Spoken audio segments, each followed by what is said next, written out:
Who ready? We ready. Who ready? We ready. Who ready? Who? We ready. Who ready? Who? We ready. Who? Motivation to use only. Mentally feel like Kobe. I'm like Jokic with the rock. You physically couldn't hold me. I don't care if you pushing 40. You can never little bro me. Euro step like Ginobili. From young OG to the OG. From nosebleeds to floor seats. Circle stronger than Cuban links. My gold dance, your gold plated. You verse me, now that's a reach. We ready. Who ready? Good evening, everyone. Welcome to another edition of the One-on-One Sports Show here on the Black Man Unfiltered Network.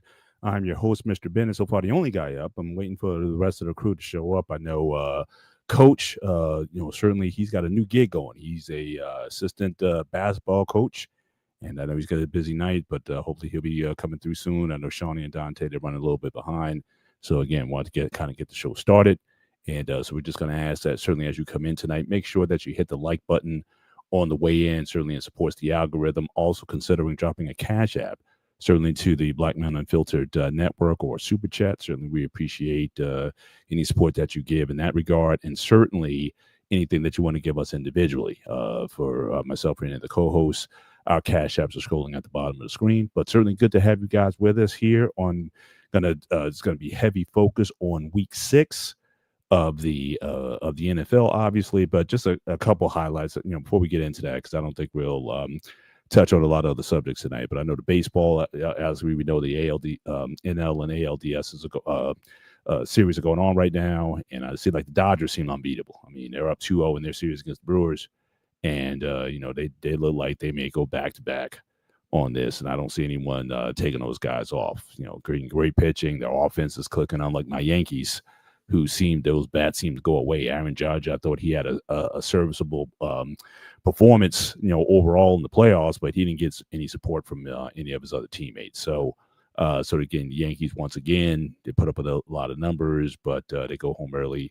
It's certainly not what they were expecting for this year. So also, I know NHL is also started up this year as well. So again, we're in the thick of that. So I got Anton. I know he's big on the NHL, but I'm one of those guys. I know you also have NBA starts up next week as well. So there's a lot of different sports that are going on around this time that people are getting amped up for, get excited for, whatnot. Me, I'm one of those guys. I can only get into certain sports sort of like middleway in. So I don't pay attention really to the NBA until like after March. You know what I mean? Or baseball, August, September, when races tend to get into it. Because right now, I mean, pro football seems to be the only thing I can kind of follow week to week because you only have 16 games, or sometimes college football, you have, certainly fewer games. And, that certainly keeps my attention, certainly throughout the year with everything going on. So by far, it's my favorite sport. It's professional football and everything that's around it. But these other sports, it takes me a minute to get sort of warmed up. I used to get into March Madness basketball or around late February, early March, when you had a lot of the tournaments going on to see who's going to get seeded into the tournament. So again, there's too much going on to follow all these sports all the time. But we try to give you certainly our best when we are looking at, certainly what's going on currently in the world of sports. We like to keep things current. And, so we're going to get into this here, and hopefully my guys will be along soon. But in the meantime, we're just going to get the show started. And, certainly as guys roll in, we'll sort of pick it up. But let's just take an overall view of what's been happening, certainly in the NFL. So through week 6, you have the standings here. And I got to tell you, I mean, certainly the biggest surprise to me is what's happening in the East, because it looked like, the Eagles, they were, favored to win not only the East, but, certainly favored to, certainly go, come out of the NFC and maybe, try to do a repeat of the Super Bowl and whatnot. And all you've heard, even when they were winning, all you hear is just this turmoil that's going on within the franchise. A.J. Brown's not getting enough. The offense is staggering. staggering, or they'll get off to a good start in the beginning, and they haven't really put together a 60-minute effort yet. And so they've lost back-to-back games, and but again, no one in the East seems to be able to capitalize on their misfortune, because the Cowboys lost an easy one. Commanders lost one that they should have won, and certainly you see with the Giants, you certainly see there's hope there. I live in obviously New York, New Jersey area, so I can tell you there's a big buzz that's going on here. So certainly that's a big shakeup for me. The NFC North, bit surprised that the Bears have some life, won 3 in a row. Again, that game against the Commanders, clearly was a very important game. They're right in the thick of it in their division. The Lions also get tripped up in that game with the Kansas City Chiefs. The South, Buccaneers 5-1. Again, surprising. Baker Mayfield looking like, we're going to talk about that a little bit later. Baker Mayfield looking like an MVP candidate so far this year. Falcons, they had an impressive win.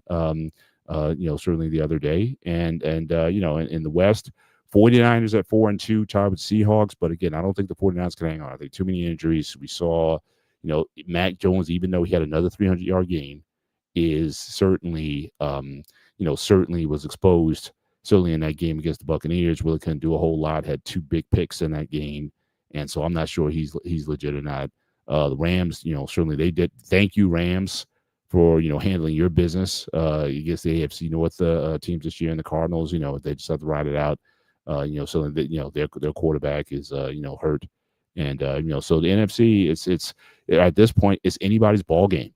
At this point, really the Buccaneers seem to be the standout team so far this year, and so we'll see how that goes on that side. On the AFC ledger, again, kind of something. I mean, Colts are still the surprising team. So again, the AFC South and the NFC South, a couple surprising teams. Jaguars, I know they lost their last game, but certainly very competitive in that division. Colts 5-1, and hard to believe that Daniel Jones, who the Giants, again, since I live in this area, they were just looking to get rid of, and you see the success he's having with the Colts. So sometimes it's just about the opportunity that you have. A coach that believes in you and the team that gets behind you, and obviously having their running back that they have certainly doesn't hurt matters, and certainly they're giving up being very competitive so far. They're the number 1 seed at this point of the season in the AFC, and in the West, again, Chargers and Broncos. Chargers, had a recent loss, but Kansas City, don't count them out. They're still only a game back. Very impressive win against Detroit. We'll talk about that. And, so again, certainly those guys will be jockeying all year. The only really division that's really, competitive, really, I mean, not non-competitive, is the AFC North. I mean, certainly to my liking. Steelers play the Bengals tomorrow night, and you're hoping that they can certainly, extend their lead. They just beat the Browns last week, and if they can beat the Bengals tomorrow, give themselves additional space. Ravens at 1-5, which is the shock of the year, because nobody was expecting that. Lamar Jackson goes down, so again, it's a different ball game. Derrick Henry is certainly not the Superman player he was last year, with the fumbling and whatnot, and they were certainly able to stuff the run in the last game they played. So it seems like the only thing that's decisive right now is looking so far, especially if they win tomorrow night, is the Steelers in the AFC North, and so I'm certainly looking forward to that. But it seems like in the AFC East, like, we also have some upheaval, because certainly the Bills, they were looking like they were about to run away with it, and lo and behold, they've lost back-to-back games, and the Patriots very sneakily had been edging up, and certainly they beat the Bills, and they basically are in first place in the AFC East, and my Steelers beat the Bills in New England. So again, if the season was to end today, Steelers would at least be secured a 2 seed. I know they had an early bye, so we have to see how that works out. But Steelers are setting themselves up in very good position to be able to certainly control their fate. Usually in the second half of the year, they're going to have certainly the hands full. They always tend to stack the deck a little bit.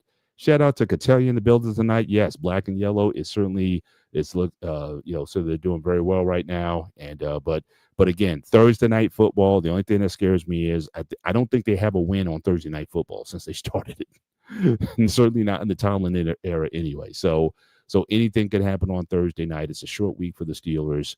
They're facing a very familiar foe in Joe Flacco, and you just don't know.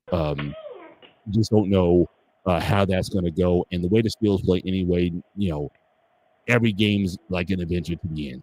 They can be up and they can leads and whatnot, and it becomes a one-score game. So you never know what's going to be happening in that, with the Steelers and whatnot. You just hope they don't have a hiccup on there. So yeah, Pittsburgh is a favorite. Yeah, they're favored, but again, I don't trust, especially on Thursday night football. I don't trust that. And Steelers have a reputation of either playing close to or sometimes losing the teams that they should beat. So I'm certainly not going to be, and yes, I know they're struggling, but I'm not seeing anything. I'm going to be holding on for dear life, hoping that they can just pull it out. I have a feeling it's just going to be a highly contested game. It is AFC North football, and certainly the big Joe Flacco. He may not be able to move anymore if he ever could, but he still got that arm. He's got that rubber arm, and he can still throw it. So and you still got those two, probably the best wide receiver tandem still in the NFL. And so we'll see if the defense can, certainly keep those guys at bay as well. But got my guy Shawnee in the building tonight, just trying to hold it down for the troops got here. But just kind of going through, just giving an overall assessment of what's been going on in the NFL through week 6. And so I talked a lot about just the overview. We're going to get some details to some key games and matchups from this past week. But, to me, the biggest surprise, again, the NFC East is like wide open. You would think with blood in the water with the Eagles and losing back-to-back, and we're hearing almost on a weekly basis, the internal turmoil within the team, even when they were winning. And now there's blood in the water, but it seemed like a lot of these guys couldn't capitalize on it. So that was like probably my biggest takeaway from week 6. But just with the layout of this canvas here, anything that sticks out to you so far, just and before we get into details with the games, as far as what's sticking out to you, which your biggest surprise this year, or disappointment this year, just given what we've seen so far. Well, right now I'm looking at the NFC West, and I'm seeing 4 teams, 2 games over 500. So they definitely probably as far as they playing the best right now in the NFL right now. And then you have I guess the most disappointing is by far the AFC North. So yeah, I think I caught you was talking about the Steelers, and it seemed like everybody else is in turmoil. 2 of the teams lost their starting quarterback. I don't know when Lamar is going to come back. And Browns, well, they're the Browns. They don't know who they want to make their starting quarterback right now. Hmm. But other than that, NFC East is kind of doing the NFC East. Right now, they look to be almost on par to what they have been in the past 8 years of not repeating the division champ. So, yeah, that's a quick overview. And then the NFC South. NFC South is surprising because they have 3 teams 500 or better.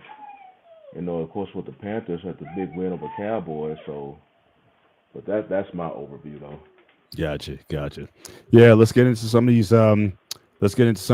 Games from from what we saw. So obviously, as I said earlier, certainly the NFC East, again wide open. Certainly the Eagles could have put some distance between themselves, but it's not like the big takeaway so far.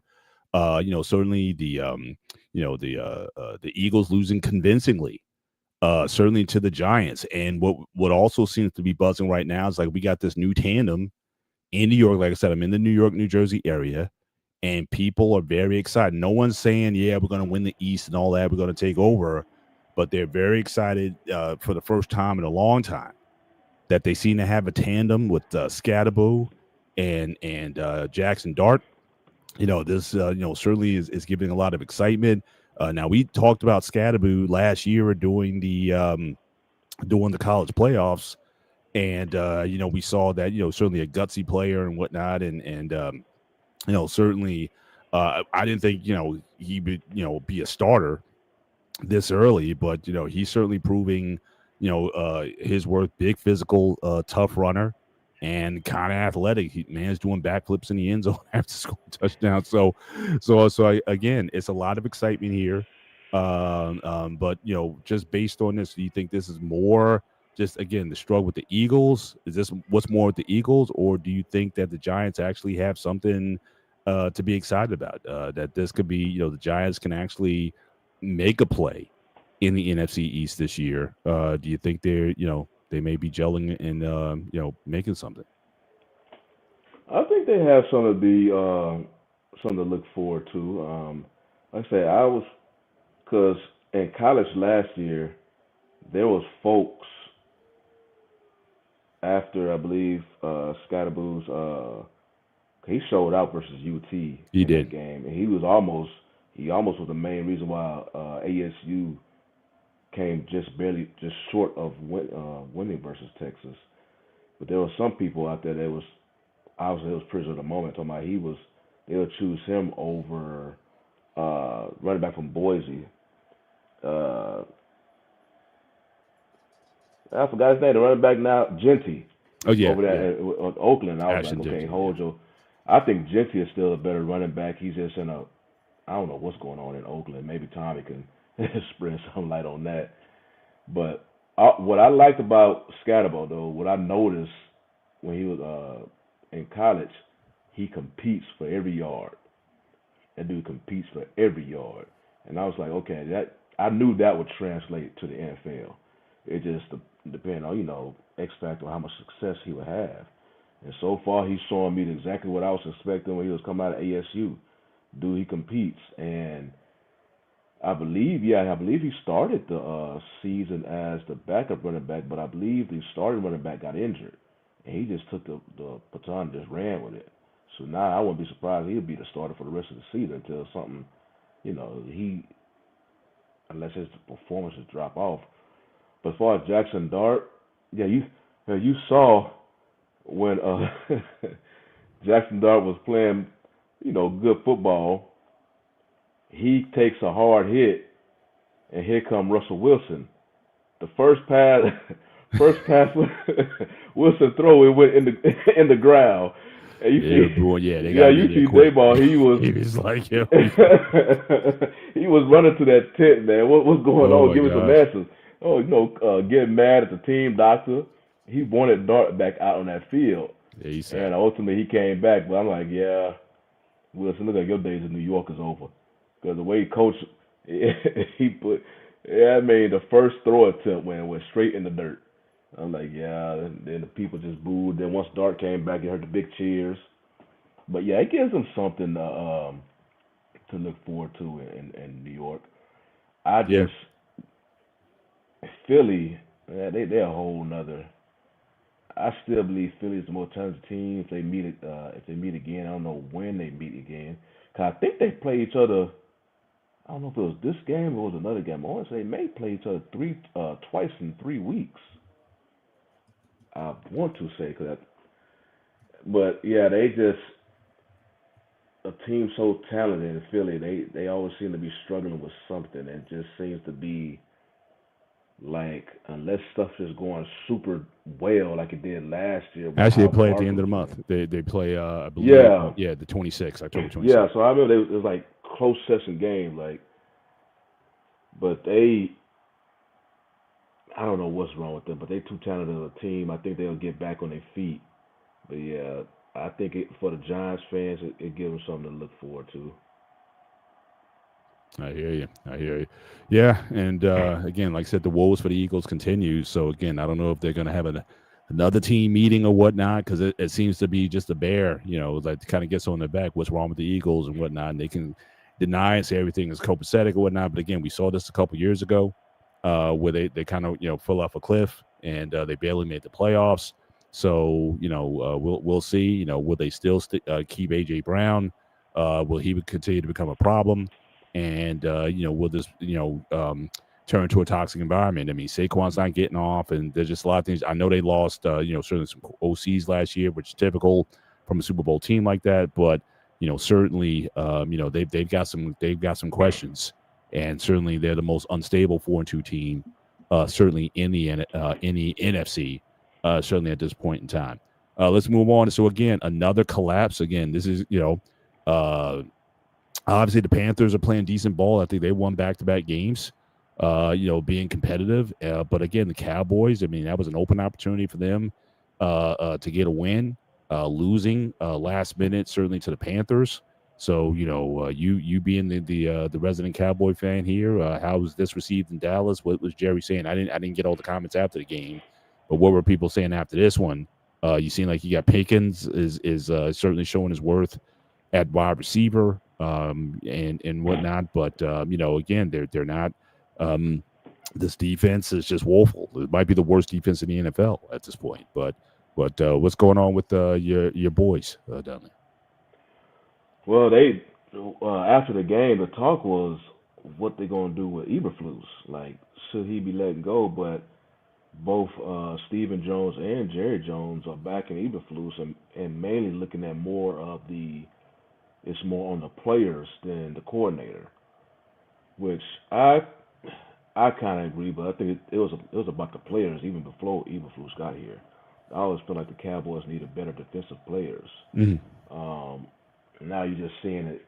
Before the game, majority of the teams was just killing that secondary. They was just getting beat by the air. They played somewhat decent on the ground. I think before the game, I think they averaged like maybe in the middle third of the NFL, like between ranked 10 through 20, something like that. And then whenever a team started running the ball well, because they spread them out so thin, because they were so worried about the pass. The Panthers did the opposite. I mean, Bryce Young made some key throws when he needed to, but they just got gutted in the run game. Rico Dowdle just came in there and he told them before the game they need to bring their work pail or something like that, and he just gutted that team, man. They could not stop him. He got over 175 rushing yards. He had over 200 yards from scrimmage. And he had back-to-back games over 200 yards from scrimmage. And, yeah, it's just more and more you just seeing, like, okay, this offense got to score 30-plus points. Yeah. Because the defense is just, they are terrible.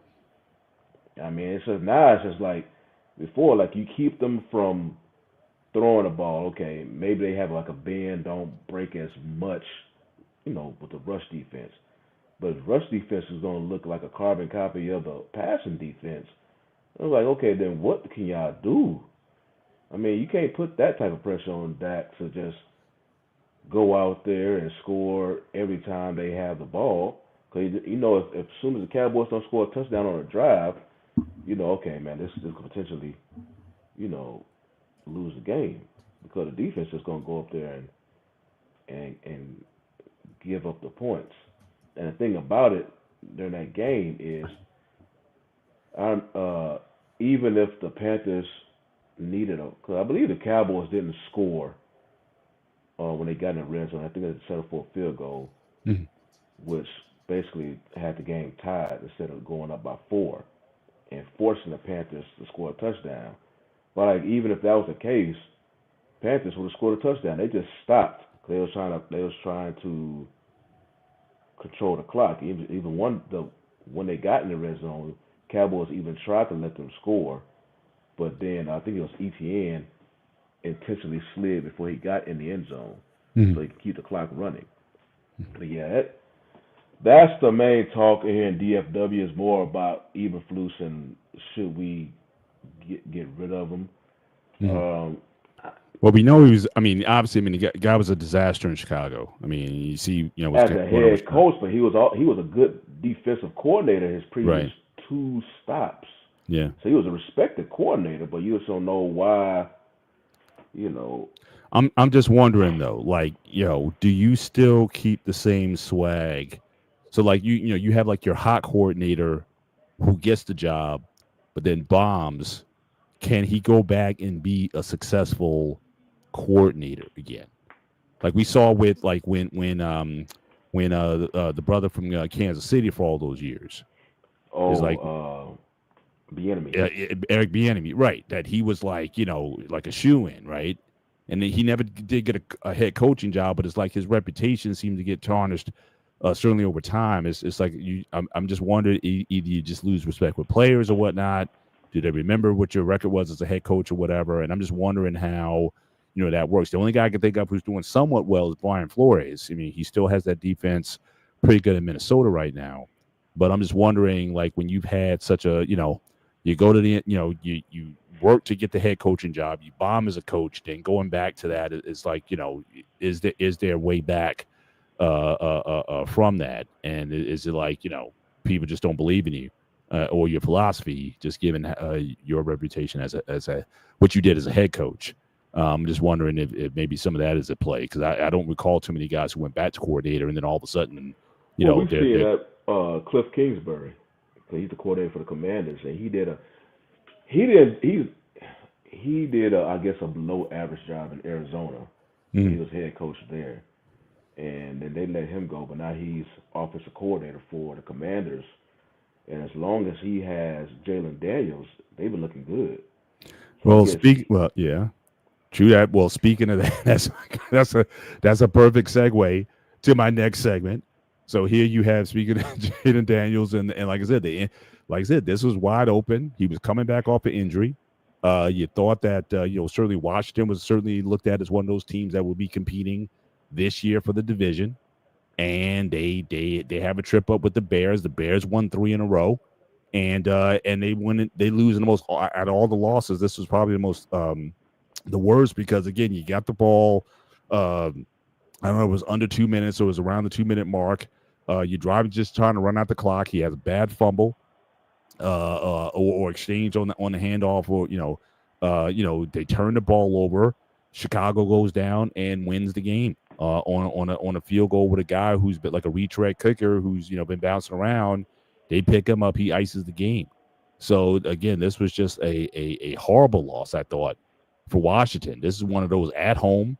This is one of those games that you got this in the bag, and now you got the Bears who are relevant, winning 3 in a row. So what was your thoughts on this game and the Commanders, and where they go from here? Because I think that was a golden opportunity that they just let slip away.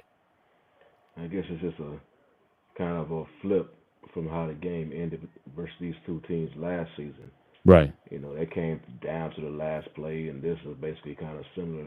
Oh, was that the guy? Is that the play where the guy was kind of goofing off, waving at the fan? He gets caught off. Oh my gosh! Yeah, that was it. Oh my god! I was like, yeah, I got to read up on him. What happened to him after that? Yeah, I don't know if he's still with the team. But yeah, as wild as that game was last year, this game, because it's these two quarterbacks, 1-2, right? And Daniels has been getting more attention, more positive attention. I believe he got still, he kind of get some of that little mini rust, because he was out for like the past 2 weeks or so. So he's not going to use that as an excuse, but I don't think that offense was clicking as much as when you see a healthy Daniels. Caleb Williams, he's showing improvement. He's not saying he's not on the levels yet of Daniels, but Ben Johnson has been working with him, and you can kind of see, Williams, because him and Roma Dunze is starting to make a good connection. Right. They were drafted with each other, and they started to make a good tandem, up and coming.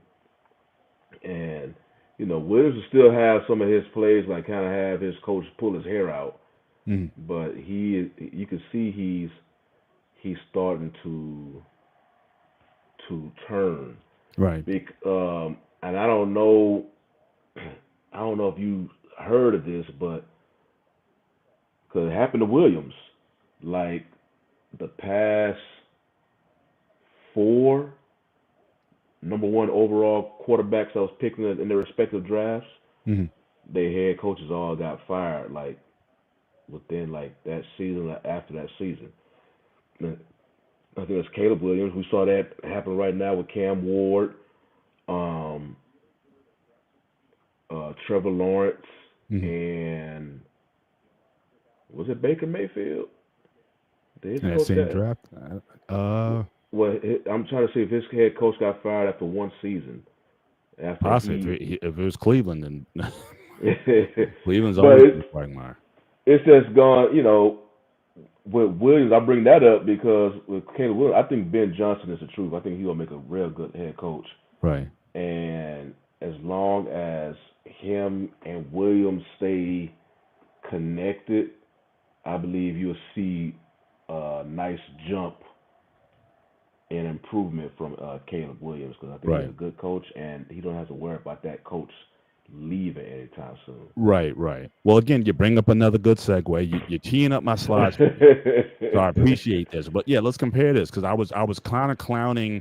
Shout out to our guy Hink in the basement. Certainly check out his YouTube channel. I was kind of clowning because he was definitely down on on um Caleb as a QB. He was down on his Bears, so I'm sure he's sitting a different tune now with these 3 wins in a row. But let's look at these guys. I mean, fairly comparable numbers. A lot of this stuff seems to maybe boil down. Just go. We know that Eberflus was horrible as a head coach with Chicago. Like you said, a defensive minded coach. He certainly Caleb didn't have the quarterback friendly coach that was going to work with him. And you see their records, but again, the stats are fairly comparable. So all these guys saying it's like, oh well, Williams is trash or whatever, but and Jaden Daniels is the next one. Williams is right there. What are your thoughts on especially given their current situations and like you were just saying with the new head coach with the Commanders, where do you think this goes? Shout out to Dante, good to see you tonight. You came in just as we trashed the Cowboys, but that's okay. Your timing is impeccable. We can talk about everybody else. But yeah, but I mean, looking at these two, it's just interesting how these guys are perceived.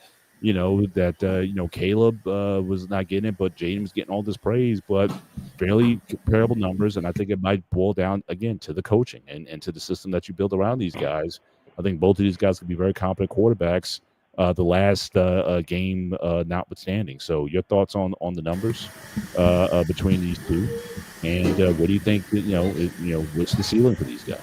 Or do you think one is one demonstrably better than the other one?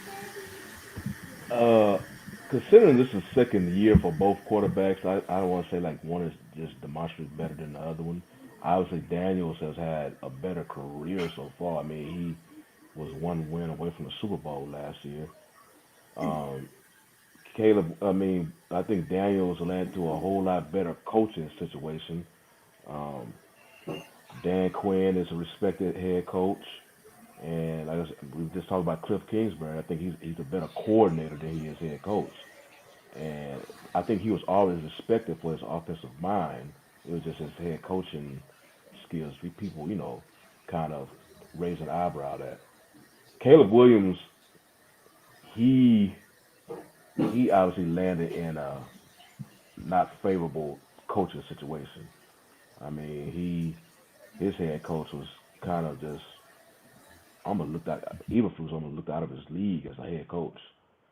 And then also some of Williams' stuff is because I believe Williams had I believe better weapons than Daniels.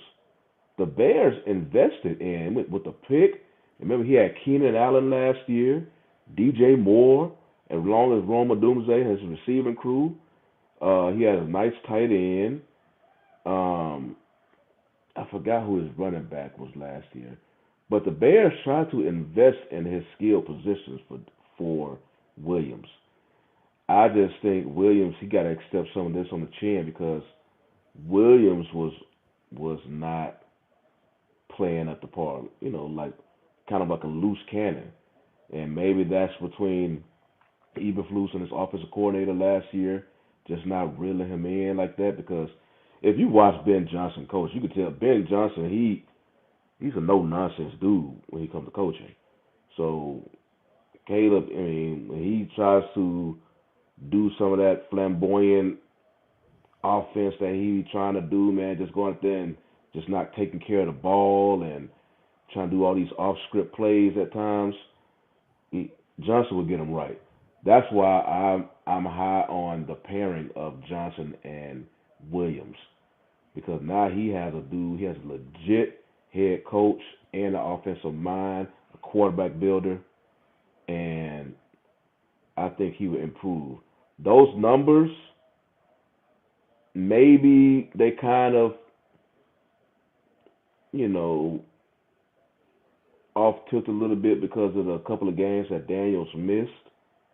And remember Daniels, he's getting more rushing touchdowns as well. He's a better dual threat. But yeah, it's definitely too short of a span, for the two. But right now, Daniels is the obvious winner right now because he, took his team to the NFC title game. Mm-hmm. So, right. What's going on, Dante? Oh, you muted, sir. What's going on, fellas? Hey, sounding good. Yeah. So okay, cool. Because obviously, I mean, certainly, I'm not going to disagree that Wash has a better team. At least they did last year. But we're already seeing this year certainly a change in the dynamic with this new head coach. So, but as far as the players, fairly comparable numbers or whatnot. What's your take on Williams versus? Because it seemed like last year it was such a stark thing. People always almost thought about he was a bust in Caleb Williams. But what's your take on this comparison between the two? Well, I'm high on both. I thought going in, they were both had a chance to be good. I didn't know it was going to be that fast for Jaden Daniels, and I didn't know, as much as it looked bad at times, the numbers wasn't horrible from Caleb, but you could see the decision making. That's why you can't box just look at the box score and be like, well, he's okay. But no, you can tell. I agree with you, Shani. You can tell that, hey, you got a guy that works with quarterbacks, works with offense, and is coaching him to do better. He's still some of the holding the ball and trying to get out, that's still in him. And he can't fully take that away because that's what makes him great and make those plays that guy that's the league average type quarterback can't make. And so I do think he's rising up. I do think that I'm glad he's having success. Unfortunately, not to make it about my team, but unfortunately, the week 3 victory that the Bears got, so they wouldn't go 0-3, kind of propelled them. And now this win right here, to right those wrongs of what happened on that field a year ago with the stupidity, they should have won that game and ended their season. I think that's going to get them in the right way, where it's this time, Jane Daniels made the fumble. But I still think going forward, both of them will have growing pains. And I think that fans of the Commanders, they shouldn't go too down on them being just 500 right now. For one thing, the division is kind of in flux, and they still have a chance to strike. They got a divisional game this week, and I'm not giving up on Daniels or Williams. I'm glad I didn't sell my stock in Caleb, but I do think right now, clearly the edge is Jane Daniels. You took a team to the NFC Championship game in a real rookie season. I cannot get that out of my head. That was frustrating as a Cowboy fan, but as a fan of football, I was like, wow, this guy looks like he could be the real deal. So I want to see how they evolve, and hopefully, like you said, Shani, hopefully they can hold on to Cliff Kingsbury for a little while longer, and then once he's got his wings under him, hopefully they're developing. Hopefully Dan Quinn is developing someone else to let them rise up, or able to find another coach, because that's the biggest thing that happens over there. In Detroit, they still got it rolling with the offense, and so if you could do, that's why I'm always against oh man, don't get a defensive coach or don't get a non-offensive QB guru head coach. You can find good coaches if you're a good coach and you know where to look for talent. So I think that's a good thing. Hopefully going forward, Dan Quinn can find guys, because this is his second stop. So I'm pretty sure he knows some guys. So well, let me ask you this, Dante, because we brought it up right before you joined us, about how we was talking about Eberflus and how he was basically I guess you could say bomb, but definitely below par head coach with the Bears, and you seeing his effect right now. He was always a respected defensive coordinator before he was a head coach, Mhm. but right now it's obviously not looking like that with the Cowboys. So we was bringing up, okay, since he had a bad tenure as a head coach, and with him in particular, he's struggling right now on a new team as being a defensive coordinator. Do you see coordinators able to go if they had a bad stop somewhere, able to go have a bad stop somewhere as a head coach, then able to go to another team and kind of redeem themselves as a coordinator, aka i.e. what we see in Cliff Kingsbury. He had a below average head coaching gig with the Cardinals, and right now he has pretty much a successful tenure so far with the Commanders with Daniels. Do you think that Kingsbury, the the success he has so far, will allow him to potentially get another head coaching gig? Because I bring that up because there's another head coach. I mean, right now we're seeing a coordinator going into a head coach who's showing some promise in Ben Johnson. But right now, his former peer in Detroit, and that's what I was getting at when I brought up Mr. Bennett earlier. Kingsbury have had a subpar, below subpar, and head coaching, but he had a success as a coordinator. Um, Aaron Glenn had success as a coordinator. But right now, his head coaching gig has been Hang on. disastrous. Don't get ahead of the show. We Oh. going there. We going Well, there. basically, you could You you could going there? keep. What do you You think about Kingsbury though? What I think because he had a subpar as a head coach, but right now he's showing promise as a coordinator. Do you yeah. think that will allow him to get a new head coaching gig? Um, I think he can. some guys, yeah. There's certain coaches that just on that coaching carousel, they're always in the Rolodex. Some guys you get it's one and done. I think he's one of those guys. I think he's still young enough or whatnot. I think certainly. I think a team, especially when you got teams like the Dolphins and the Jets, which we'll get into later on. I think yeah, certainly I can see those guys. Their names getting put back into the cycle again. So very very possible, very possible. But let's move over again to the NFC North. So obviously you have certainly the Packers on top right now. Again, pretty convincing win by the Chiefs over the Lions.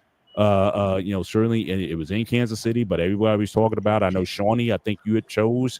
You said the Lions will probably be the team that comes out of the NFC of the NFC this year. So again, I think this is a major setback for them as far as that effort. But again, you got the Bears winning 3 in a row. Could they make a serious charge? Even though they might have won, you want to say they won the last game on a fluke play or whatever, or a late turnover or something like that. Still, Caleb Williams still did what he had to do to drive him down and win that game. So, is Chicago? Are they a contender? Certainly in the NFC North, or do you think that it's Detroit's division to lose? We'll get there, and then we'll get to the second half of this Lions story in a minute. But start with Dante. Your thoughts on the NFC North so far, and who's impressing you so far? So far, I got to be honest. Detroit had that rough week 1, and then I was kind of shaky on them. And then to me, when they went to Baltimore and did what they did to them physically and just taken out of the game, and then I'm an offensive guy, and I like the risk taking. I like the going for it on the fourth down. Like I'm the kind of guy that I don't mind that. I embrace analytics, and it seems like the Lions with Dan Campbell, he goes with analytics and his gut feeling. And I like that. I like the way they want to just brutally hit you. I like the way the receivers block. And I do think defensively they got to clean some things up and get it together. But I still think they're the class of the division, despite losing week 1 to them. Because the other thing about that is with division rivals, they get to see Detroit on Thanksgiving. I mean, they get to see Green Bay on Thanksgiving in Detroit. And I do think that's going to be probably the best game of the day that day. And then I will say, from what I've seen from the Vikings, JJ McCarthy is going to need some more time. Just from the quarterback wise, I do think the Bears are going to leapfrog them eventually, and they're going to be third in the division. And then I still think Green Bay is going to be. They probably could win the division, but I still think in a playoff matchup, Detroit, I still would like them, even if they're not. Because I think eventually it's gonna come to play for the Packers. They're gonna have to make something happen with their consistency and just trying to be able to get it together. Because Jordan Love, a lot's on his shoulders. You've been given the contract, and now it's the guy like he'll give you like those plays. Somebody said it perfectly. Sometimes he's playing so good, and it's just like that. Hey, that bonehead throw. And it's like a couple of different quarterbacks have that, and it's like he's got to get past that. And I will say they have to figure out their receiving game, because I know the receiver that got hurt, Reed, he's out, but I know Christian Watson, who's practicing but still not active. So if they can kind of get the receivers together, and because they're kind of like the fun bunch, every week is somebody different, it's just great to have, but it's also bad because it's like, hey, I don't have the guy, like it's 3rd and 6. I need to make this happen. So that's something to look for them. And yeah, I think it's really turned out to be a real competitive division, especially with everybody thought that the dog of the division was going to be the Bears. Right. And now they're fighting. So I really like a competitive division like that. Right. Shawnee? I just think it's funny that one tie game that the Packers have the Cowboys is what's keeping them at the first place so far in the division. But I still think Detroit is going to ultimately win this division. I think Vikings may potentially have some growing pains they're about to go through with McCarthy. Packers, I think they'll make the playoff as a wild card. I got Detroit win this division, but it may be something like Detroit may end up winning 12 or 13 games, and Packers may end up winning 12 to 11 games. I think they just be right behind them. But that's just on Jordan Love, though, because he's been kind of up and down recently. But they're still winning games, But the Bears, as we just finished talking about them, they have shown some promise. But I think they'll probably ultimately finish 3rd in the division. But I still have the Lions. I know they had a loss versus the Chiefs, but that was versus the Chiefs. And I think if they played them again, I think it'll be a better game. Not saying they'll win, but I think it'll be a better game. But right now, I still have the Lions coming out that division. Yeah, no doubt. Well, just speaking of that game, so unfortunately, at the end of that game, there was a massive incident. So Brian Branch, the game is over. Again, KC wins pretty decisively, and he basically sucker punches Juju Smith-Schuster. No one saw it coming. I mean, it was just bad. But from what I understand, the suspension was only 1 game, which I also thought was a bit lenient, just given the circumstances. I wouldn't have minded a 3-4 game suspension for that hit, guys. I honestly, I think that was one punch. I mean, come on. I mean, the game's over. You're shaking hands, coming off the field. It's over. And you're going to sucker punch Juju like that. And who was kind of dinged to me. I saw some other pictures or whatnot. It was a solid hit. The only thing I was a little disappointed about is like guys are more interested in getting guy off, but that deserved the beat down back in the day. Yeah. And he came out of there relatively unscathed. So I don't know if Kansas City really stepped up for him the way they should have. But I thought that was so distasteful. That kind of thing. I would have wanted at least a 2-game suspension. But he got 1. So, but Shawnee, what's your take on it? But I just thought this was just bad form, and I thought the punishment should have been a lot more harsh than what it was. So what was your take on it? Well, I still give both kudos, both Branch and his coach Dave Campbell, because Campbell accepted it and he admitted it was not the right thing to do right after the game, and he spoke with Branch. They told him it was not accepted, and then they just left it at that. Then the news came out. Branch got a 1-game suspension. Branch owned up. He, accepted accountability for his acts on that, and that was it. And basically, the Lions are not just constantly going to throw it over his head. You know, it happened last week or last game. They got to understand it. They moved on from it. Now, before this happened, after the game, you saw Branch. Mahomes was actually trying to shake Branch's hand, but Branch just ignored it. And Mahomes, like, he just kind of, tapped him on the back, and Branch kept walking.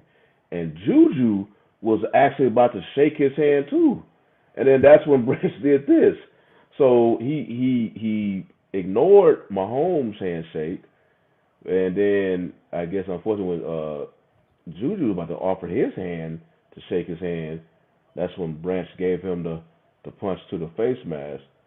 And yeah, it was I thought the 1 game suspension was good. I mean, typically when it's an on-field fight, especially if it was just in between the players, they get just 1 game.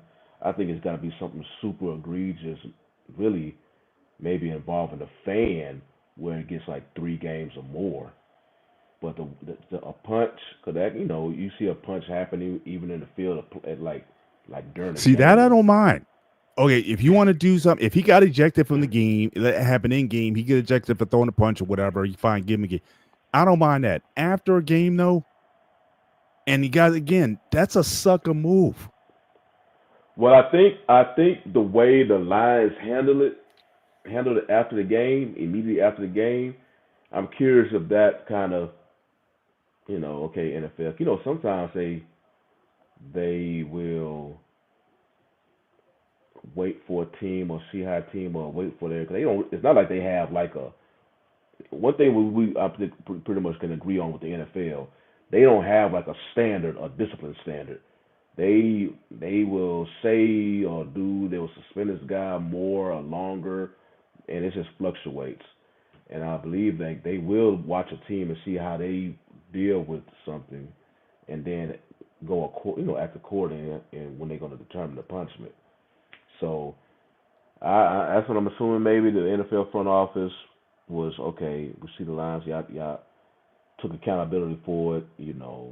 Talk to them, whatever is the case. So we're just gonna give them 1 game and let them know that this is not going to be accepted in our league. Now, if they probably would have been something different after the game as far as the team, and they just not really accept accountability, maybe he would have got 2 games. Who knows? But I don't really mind. All right, Shawnee, you be the tiebreaker on this. Clearly, me and Shawnee are on opposite sides of this of this issue. I thought it was egregious enough to deserve more than 1 game. Like I said, I've seen fights in game or whatnot. Yeah, both fisticuffs going at it, fine, no problem. Just like in hockey or something. But what's your take on it, sir? I'm with 1 game. I'm with 1 game on this one. I mean, these guys in Texas, these Texas boys will never. You got Cowboy right thick, man. You got 17. You got 17 of these things, and then you go. I think missing 3 or 4. Like if it was something worse, like I said 2. I said 2. I did. See, I adjusted. I said 2. Okay. I said at least 1. At least. Well, I'll say this. If it was 2, I think if it was 2, I think they would have reduced it to 1 on the appeal.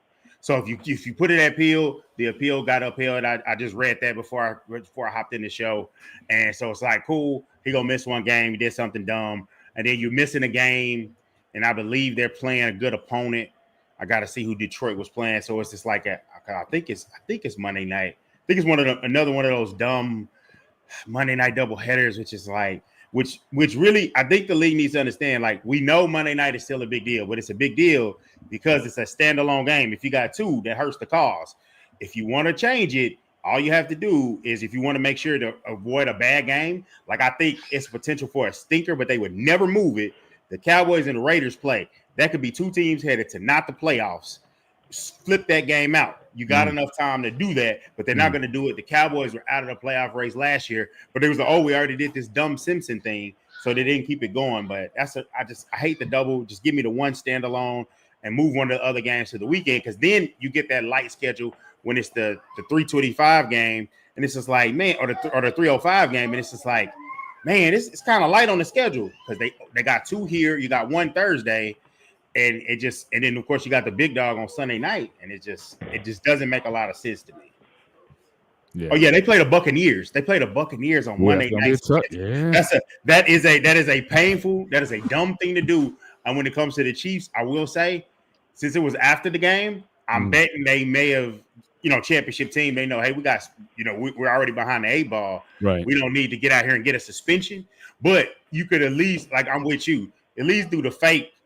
You put somebody pulling off them and somebody at least going at them and give them a push or something. Yeah. So I feel you on that. Yeah, I was trying to clear it up, but they're not trying to say, yo, you can't be off my guy, especially, he's a starter. Yeah. I mean, Smith. It looked like he had something. I think it was a block that Juju did on Branch that he took exception to. That's why he looked like he was making a D line towards Juju because, like I say, when Mahomes he didn't want to shake Mahomes' hands, and I have a feeling he was just so busy trying to get to Juju. If he had beef with Mahomes for whatever reason, and you already know if he did something like that to Mahomes, then Mr. Bennett, that reaction that you expecting, I think you probably would have saw that then mess with the quarterback like that. Now, speaking of that, do we think? Because I thought the whole the quote unquote myth of the everybody was saying last year, Chiefs get all the calls. It was almost like the Jordan rules and whatnot. And everybody was so turned up. And this year, no one's been talking about it. But it's something like, and I heard some of the press conference after, it's almost like he was trying to make excuse again. Yeah, like the Chiefs get all the calls or whatnot. Yeah, I got blocked in the back. They didn't call it or whatnot. And he was just frustrated over that. So is that thing still going on? Are people still going, especially if the Chiefs start winning again? Because they almost could have won the game last week. Yeah. They didn't get called for any penalties that game. So that's not helping the case. So no, there never be what they say. There never be those allegations. There never be no. So if you're a Chiefs fan, I ain't got no beef with Chiefs fans. But if you never be in the allegations, just embrace it, play along with it, and and go about your business because you got called for like they say. There's literally holding on every play. It just depends on the discretion of the referee. Calls it. Yep. And yep. You didn't call nothing. You don't want to have it at a crucial game time like we saw it in the. Like we saw in the last one, but moving over to the AFC. So we got some rumbling in the AFC East. Again, like Buffalo, they seem like the strongest team offensively, but sneakily, New England is in first place, and they've quietly built. I'm glad the Steelers won because that means we'll have the upper hand so far, and as far as the rankings are concerned. But certainly, what is going on? With Buffalo, that seemed to be cruising this year. They were the heavy favorites to come out of the division, and now it's kind of wide open, especially with the Colts getting out the way they did. So what's going on? You guys think with the Bills? Why are they stagnant at this point? I believe the Bills going through their injury bug since right now this part of the season. They have some injuries they're dealing with right now, as far as like a lot of injuries. And you can see with Allen, one thing he did last year that was able to obviously lead him to win the MVP. He was able to protect the ball better. I believe he has more interceptions now I think he did all last season. But he was able to protect the ball better, and I guess he just had some of his receivers step up. And then also James Cook stepped up last season. James Cook, and I don't know if it's any fault of him, I believe the coordinator, he's not getting the carries as he did last season. And you can see Allen is kind of going back on that Allen has to do it himself type thing. He don't have even the same last year. He doesn't have a premier receiver because when they traded Diggs, that was his premier receiver.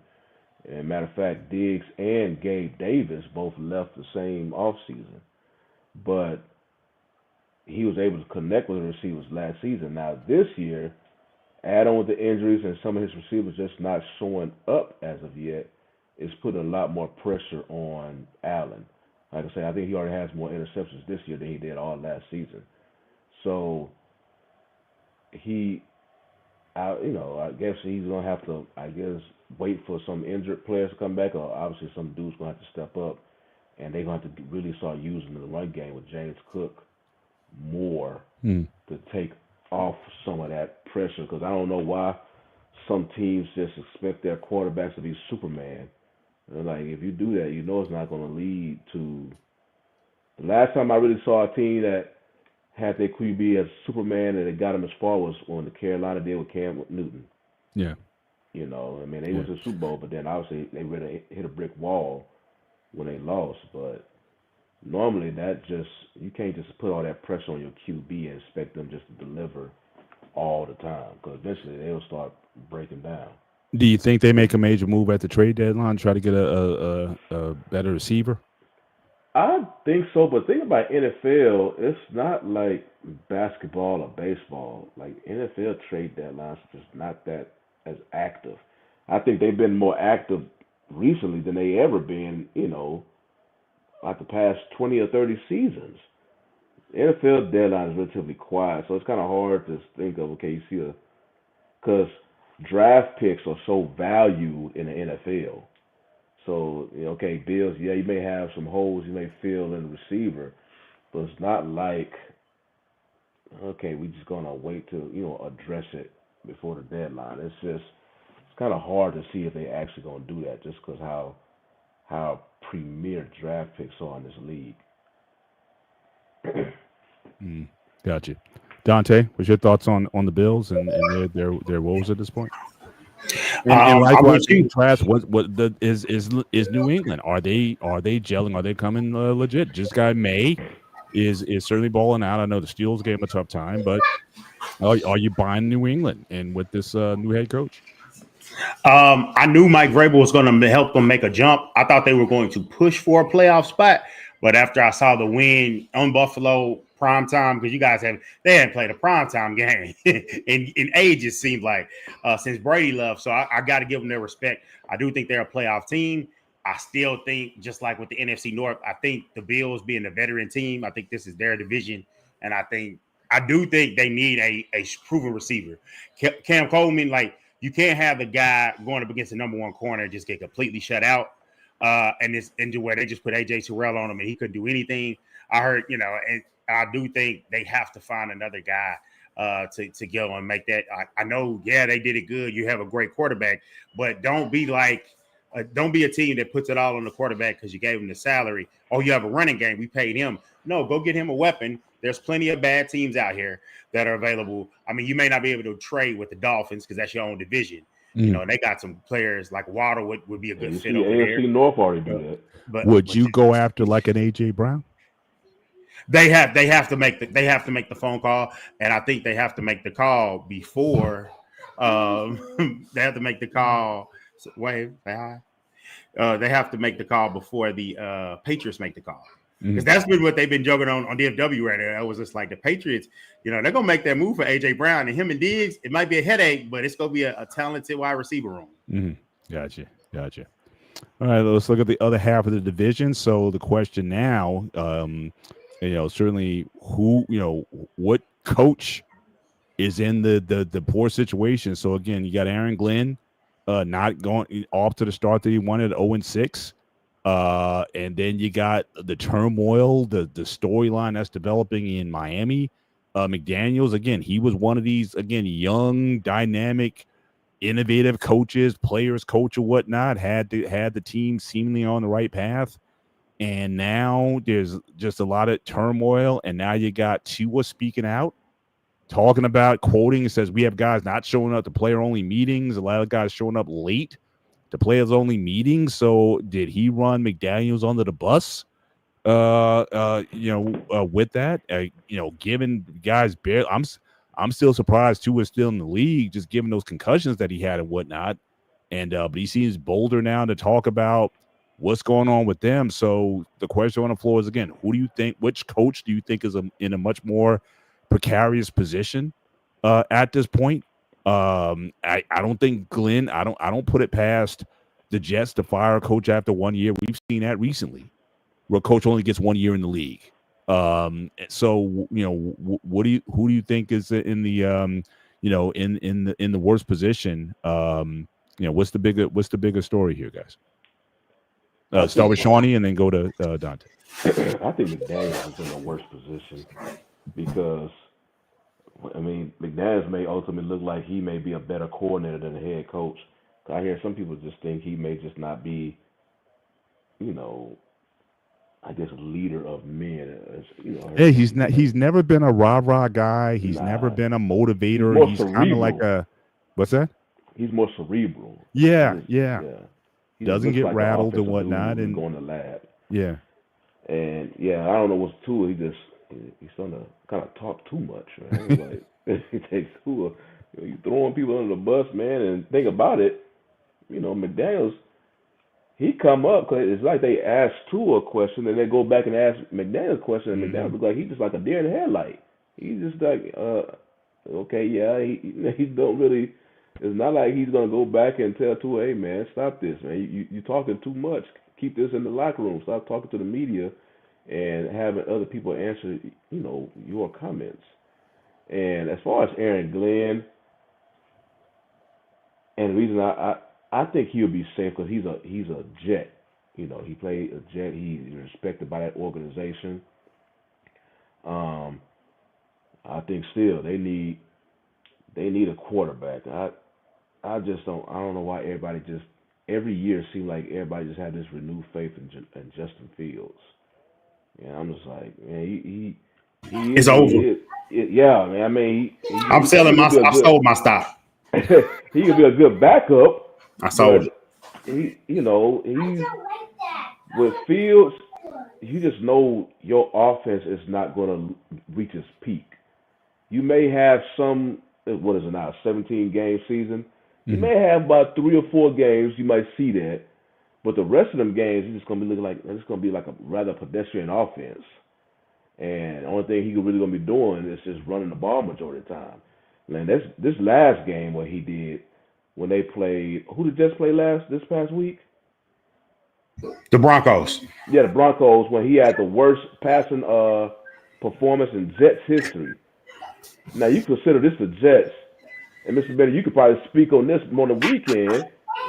Their history is pretty ugly with quarterbacks. And Justin Fields, he had the worst performance in the whole franchise. You can't do that, man. And just unfortunately, they've had worse quarterbacks. I didn't think, honestly, up until last week, I didn't think Justin Fields played that poorly. Yeah, worse quarterbacks does not perform that bad. Yeah. Defense was, not very good. But that game I thought was an outlier. I don't know if that will continue. But I think just all around defensively, on all phases of the and I the think ball, that's the thing about Glenn, because you was a defensive coordinator coming over here. At least we'll thought that the defense will be solid. And the offense, okay, you just got to get a better coordinator. Because he was a defensive guy, we was like, okay, but it seems like it's just, it's not looking well for him. But and I hate, I really, he played for the Texans as well, but he's a respected dude in the league. I just hate that he has to go through. I just hope he can get his first win sooner rather than later. Yeah, for sure. Now as far as the Miami situation, I think that's certainly the worst one. That's the soap opera. But Dante, any other comments on this guy? Basically, teams that are looking for offensive coordinators, go ahead and get ready and get Mike McDaniel's agent on the phone, because he's going to be a hell of an offensive coordinator for somebody. I basically had that tab since the beginning of the season. I liked what he did when he was with the 49ers, the way he has the run game, but he's going to need somebody, and I know I didn't mention it about Cliff Kingsbury.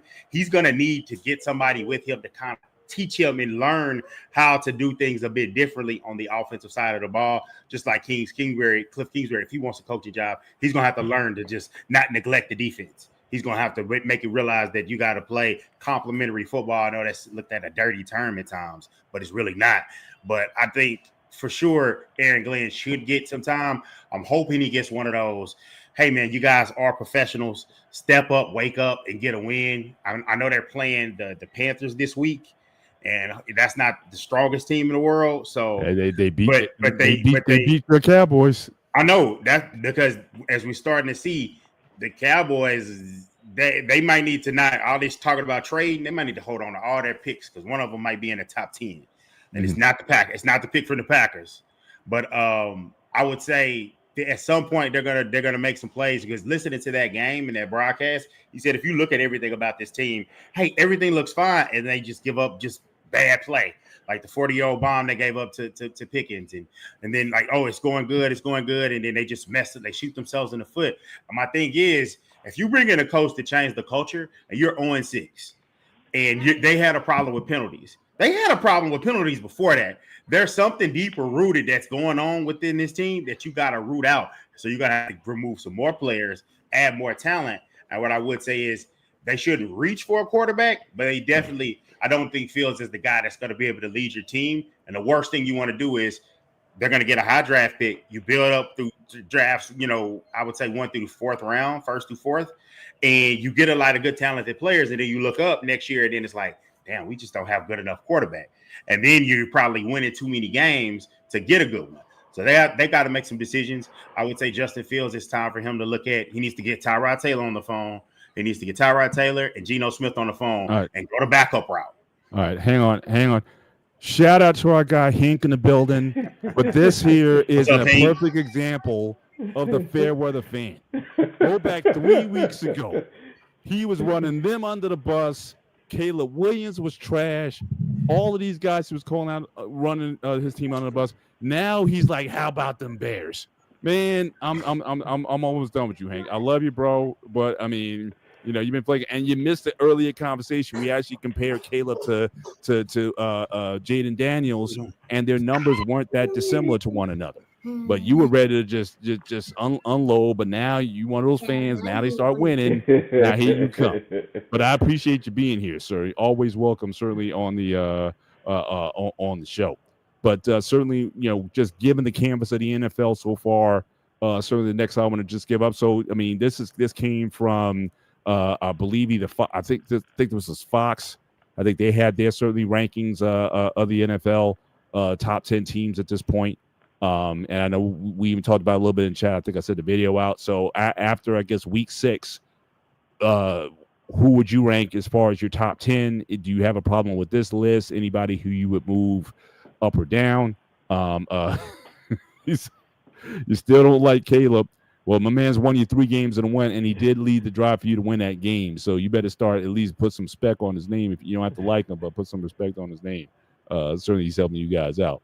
But after week 6, who would you put in the top 10? Would you shuffle this list? Are you good with kind of this list as it is? I mean, obviously, some teams, Detroit and Philly, I thought they had bad losses from this past week, and Chargers, I thought they would be something, but they've lost a couple games as well.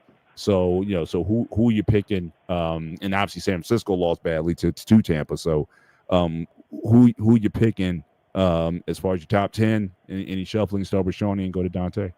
Well, I always say you want to piss people off, create a list. I got no problem be Tampa Bay number 1. Buffalo is not number 2. I'll put Indianapolis, the Colts, as number 2. Pittsburgh number 3, no. They got to come down. I will. I'm looking at because right now they not maybe in my top 5, and that's the Chiefs, but I think they're coming because they're getting healthier, and now they starting to get because Rice is coming back now after his suspension, so now you're gonna see that. Man, Lamar's a good quarterback, but I'm still riding with Lamar. Hank, I'm still riding with Lamar. I'm right there with him. You riding right off a cliff. Right off a cliff. He's blaming Lamar. Right off the cliff. He's not even playing right now, and his defense is terrible.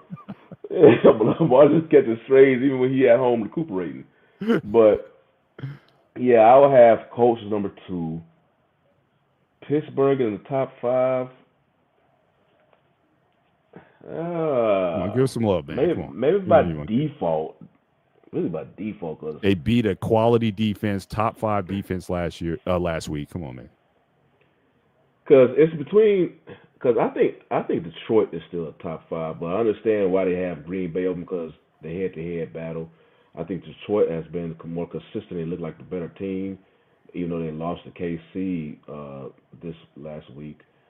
Seattle is coming. I mean, my Texans got a good big game versus them on Monday, so that's going to be a huge game. But I can't off the tip. Denver, they offense is just too. It's a meh. I'm still waiting for Knicks just to come out, but they got a good defense though. Main reason why they was able to have, the Jets look like the way they looked like last week, in particular Fields. Washington, I still think Philly is potential top 5. I know even though they on this 2-game losing streak, but I don't think Buffalo. I'll put Philly over Buffalo right now. I think Buffalo, their injuries, I think may start taking a turn for them. And Philly's just too talented. They just got to get their mind, their mind right. And so I'll go Tampa, Colts, and I guess I'll leave Pittsburgh at number 3. Number 4, my number 4 will probably still be Detroit. Detroit, so I'm putting Detroit over Green Bay. And number 5 will be KC, especially with the return of Rice. And so I think they just going to get stronger. I think if teams were going to beat them, it was early in the season. But I think now, since some of their players are returning, their offense is going to get stronger. So I got KC as number 5. Gotcha. Dante? So right now, I'm scared. I'm with you. I think Tampa's going to fall. I do think this week Detroit's going to get back in the top 5 because they're going to knock them off.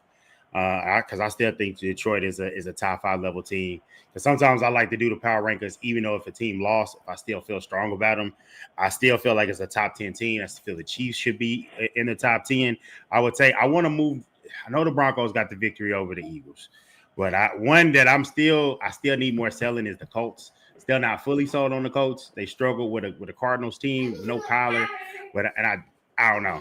You said KC won't beat the Chargers. I think next time around they're going to beat the Chargers. The Chargers got them up in Brazil or wherever they were, I believe, and I think they'll get them. It was in Brazil. Yeah, Brazil. So, but I do think I'm still with Buffalo. I would say of this list, if we're going to be talking about what teams have done, we might have to move out of say a Seattle, and maybe you should replace them with the Patriots. I got to give them the props of them being at the top of their division and beating a good team in the Bills. Shout out to the Steelers. They just kind of quietly going there. I will say it's been a lot quieter with Aaron Rodgers than I thought it would be. So I think that's always a positive. The less noise, the better.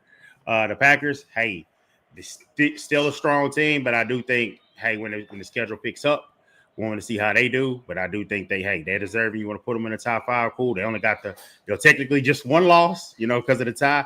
Yeah, hey, Scab, I'm not sure about them either, but I do think they could be a playoff team. I just need to see more. So I'll give them the respect for beating Buffalo on the standalone Sunday night game and took Josh Allen's best punch. And the defense is really, really strong. But I say I'm pretty cool with the top 10. Maybe move the Chiefs in, move the Seahawks out, and then the orders, whatever. But I do agree with having the Commanders above Philly. I think Philly's in trouble, and Philly has a tough game this week against another strong defense. I can't even do my full discourse on Jalen Hurts because my team's not doing right, so I look like a hater. But just remember, I did say, hey, they're gonna have to get that offense together. They have the ability, but they might have to do the. What do they do when you get, I forgot the saying that it slipped my mind, but they might have to addition by subtraction. They might have to get rid of AJ Brown.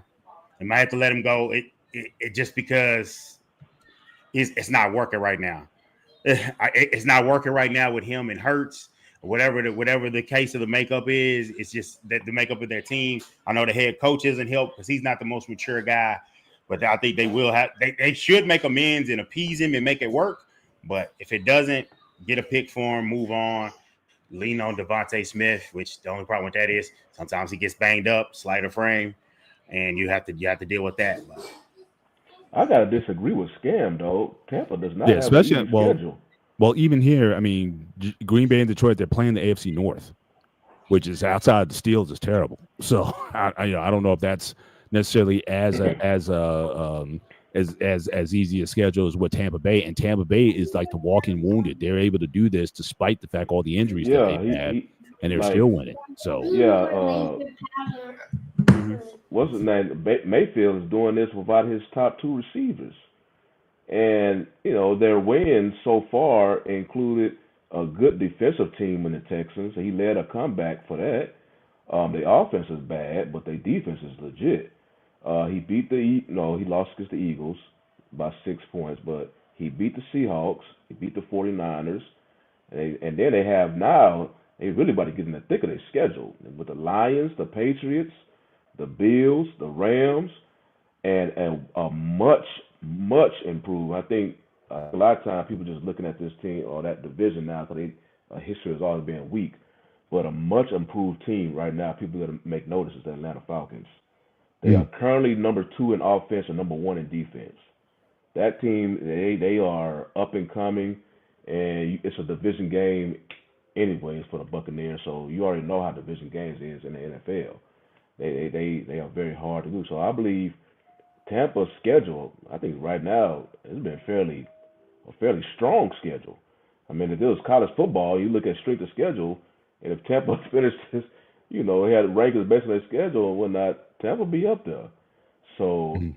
yeah, I think And going to that game last week against the 49ers, I mean, that was like a game of the week candidate. Because again, yeah. 49ers defense, was still strong despite the deficiencies on offense. Now they had a big loss though, unfortunately.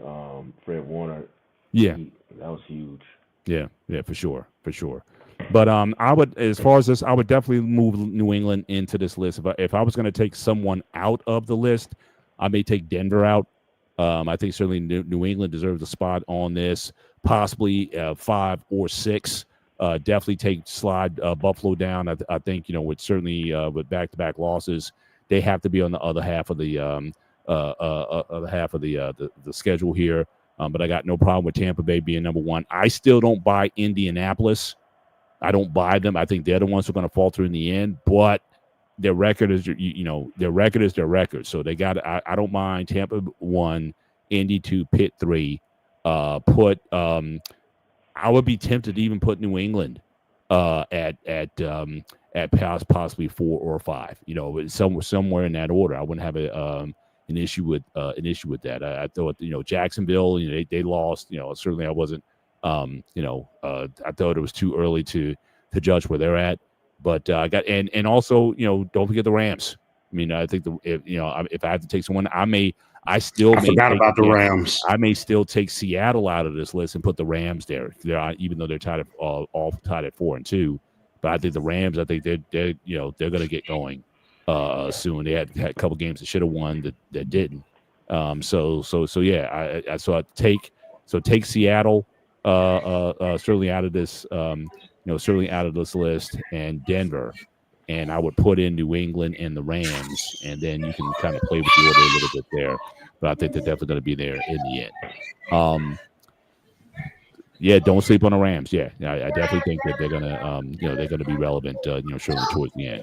But we're kind of getting into our last block here for the day. Kind of keep the show relatively short. So again, we got to talk. I know it's early in the season, but look, we're third way through the season. So, obviously you have Baker Mayfield and Danny Dimes playing above what coming out of New York. I mean, again, I lived with Danny Dimes for 4 years, and I could tell you, I mean, it was like no one shed a tear when he left the building. But again, it's just another example. Again, same with Baker being in the right situation with a team that's going to build an offense around you, and it doesn't hurt that Danny has arguably the best running back in the NFL right now. Jonathan Taylor. So I think that right now, the guys who are consistently delivering week after week are these two quarterbacks. And so I would have no, so I think these are the front runners. I know I even saw something earlier today that talked about still trying to put Patrick Mahomes in the conversation for MVP, but I don't see that. And I know as good as Jonathan Taylor's been, again, the last running back to win an MVP was AP back in 2012. We broke 2K.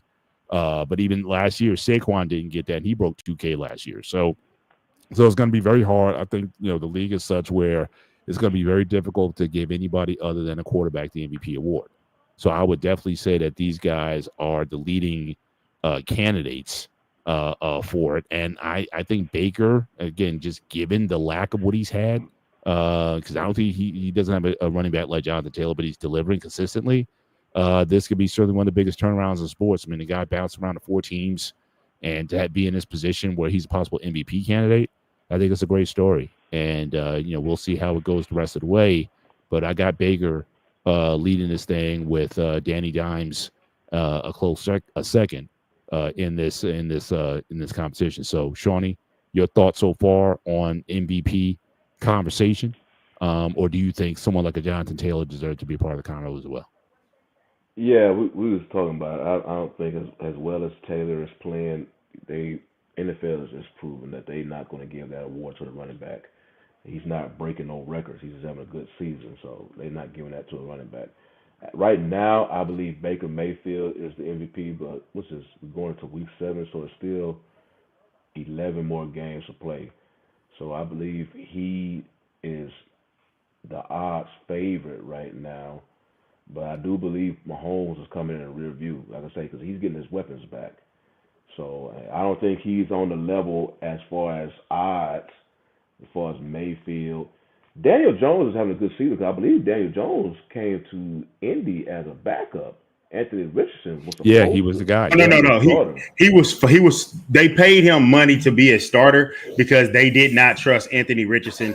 And when you pay a guy that much, it was kind of tilted in his favor to kind of get it. And they're done with Anthony Richardson. And I can't wait for Anthony Richardson to go on the quarterback reclamation tour. He needs to go be a backup for the Rams or a backup for one of the other quarterback gurus. And I think he can. Yeah, well, if anybody could do, I mean, we seeing here with these two guys. You could argue these were reclamation projects or whatnot. Same thing with I know the Raiders aren't playing very well right now, but their quarterback, but he had a very good season with Seattle. So again, sometimes Sam Darnold right now is another example. What's crazy is Sam Darnold and Baker Mayfield were in with the Panthers a couple of years ago, and there's no more proof to me than coaching is the key. And I will say for the guys that if you're not sold on these college quarterbacks, I think you need to go get in the Mac. It's tough to say. Go sign a Mac Jones, sign one of these guys. Get some talent around them, but you need some good offensive coaching and a scheme and a game plan. They said, I think I don't. That'd be interesting. Me as a Texas fan, I've seen Deshaun Watson light up the league, but that offseason between 20 and 21, when he was mad at the Texans, and then all the scandal broke out, I just think, and then the suspension he had after that, I just think that just took a lot out of him. He is clearly he's not like the same player. He don't even look like the same person per se when you see him in the field. Because before he was always I didn't hear a negative word speak about Watson. But now it's like a complete 180 on how people view him now. And it just seeing him, I don't know, man. Just seeing his. now you're tripping. Yeah, because you can see on the play, he is nowhere near the quarterback he was for the Texans. And the thing about it, when I look at these, because I heard some people even throwing Drake May's name in the hat. Right now, the season's so young, so everybody's name is in the hat. But there's a quarterback who's playing better than both of these dudes, but because his defense is so bad. Don't say it. They're going to get mad. That's the thing. They're going to get mad. I'm looking at Daniel Jones, who is having a good year, but it's clearly because his running back is leading the way, and Daniel Jones is taking advantage of that, with the mix-up and the matchup they play on the respective defenses. Baker Mayfield is doing his thing. Like we already say, he lost his two best weapons at one point in the season, and he's still able to do it. So he lost his young stud. I don't know how long Iboka's going to be out, but he lost him too. I think Mike Evans is coming back, so that'll be good for him. But yeah, the other quarterback who shall remain nameless is actually Hey, putting up better stats than this and pretty much all the numbers. But because his team is playing so terribly on one side of the ball, he's not even going to be a contender for that award because of that. So I know somebody else that's a contender for it. I didn't realize that he was playing this well, but the leading. Can anybody guess the leader in touchdown passes for the league right now? it's Stafford. No, Stafford leads in yards. The leader in touchdowns No, is Jared Goff. yeah, that's 14 right. That's right. touchdowns, I two just picks. saw that. Yeah, I just saw that because Yeah, Dak is 14 number two in touchdowns, that, two and he's picks. number one. But he's got the. I think that. I know, like Sean McVay, the way he was so disgusted with him and like kind of like openly with it, that stench is on him, as well as when he went to Detroit, they thought it's over for Detroit, it'll never happen. He's just gonna waste away. And then he looked up and it's like, oh shoot, they're pushing for a playoff spot. That stigma still on him, just like Look, I mean, Golf has gone to a Super Bowl. I mean, he hasn't been able to do that with Detroit. And he's got, as good a situation. They stunk up that NFC Championship game. Mm-hmm. They had a fall off last year, and but this you year can't they hold had that against him for a regular season been award. inconsistent. That's what I'm also. saying. So again, Golf is like fool's gold to me. I mean, I know you want to look at the stats, you want to pour into them, but I've seen enough over the years. He did nothing in that Super Bowl against the Patriots. I think people talk about systems quarterbacks. I think he's that type of guy. Unless the stars align, I don't trust that guy in a big spot to win you a game. So I've never bought Golf. I don't trust him. And as far as the MVP conversation and whatnot, for that reason, I couldn't. I mean, I think Baker Mayfield, is clearly in front. I think Jones Jones is certainly second. Again, depending on how they, whether or not they have a fall off or not. But again, I think Detroit has to turn this around and try to figure out, who they want to be or whatever. I think they're still dealing with the loss of their coordinators, and this coach, he has to see if he can still keep his team together because more is on his shoulders than was before because he had those great coordinators from before. So remember, before they lost to Kansas City, Detroit was taking off. Their offense was dominant. Yeah, I think it's more of a deal where it's just like I do feel like people may not want to admit it, but if the Chiefs go on a run, and Mahomes has his weapons back, and it's going to look more like what you saw Mahomes before Tyreek Hill left, I think it's going to be a problem because the thing is, it's going to be receiver dependent because the old man at tight end, he looking a little long in the tooth there. Now he may be able to take advantage. And he still spanked Detroit. Yeah. You don't have your main weapons yet, and you still spank. That's the thing. People may not want to admit it. Like Patrick Mahomes is one of my favorite players in the league, so I'm glad to see him go ahead and go out there. Except for if he could take a light on Thanksgiving, hopefully. But that's why I say he's in the rearview mirror with this MVP talk because he's coming.